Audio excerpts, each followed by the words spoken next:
මම අන්තිමේදී ඒක හොයාගත්තා. මේ රෙසිපි එකෙන් මගේ ජීවිතේම වෙනස් වෙන්නයි යන්නේ. අපි කෝටිපතියෝ වෙන්නයි යන්නේ සහෝදරයා. ෂා නියමයිනේ. මටත් ඔය පොත බලන්න දෙන්නකෝ. සොරි යාළුවේ. ඒත් අපි දෙන්නගෙන් එක්කෙනෙක්ට විතරයි කෝටිපතියෙක් වෙන්න පුළුවන්. මේක තමයි මගේ සුපිරිම නිර්මාණය සර්. මේකේ සුවඳ නම් මාරයි. මම කාලා බලන්නම්කෝ. මේක නම් පුදුම රසයක්. මම ඔයාගේ රෙසිපි එක රුපියල් කෝටි 10කට ගන්නම්. බොහොම ස්තුතියි. පොඩ්ඩක් එන්න. ඒක මගේ රෙසිපි එක. සිකියුරිටි. මේ පිස්සු පිඟන් හොදන එකාව මෙතනින් එළියට දාන්න.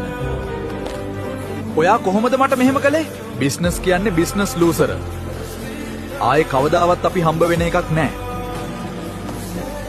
එයා මගේ පොත හොරාගත්තා. ඒත් එයා රහස් සමුද්‍රාවය ගැන දන්නේ නෑ. ඔයා ගාව මගේ පොත ඇති මිදිගෙඩියෝ. ඒත් රහස් සාරය තියෙන්නේ මං ගාව. හෙට ඔයා මුළු ලෝකෙටම පේන්න ලයිව් ඔයාගේ රෙසිපි එක හදන්න ඕනේ. පොඩ්ඩක් ඉන්න.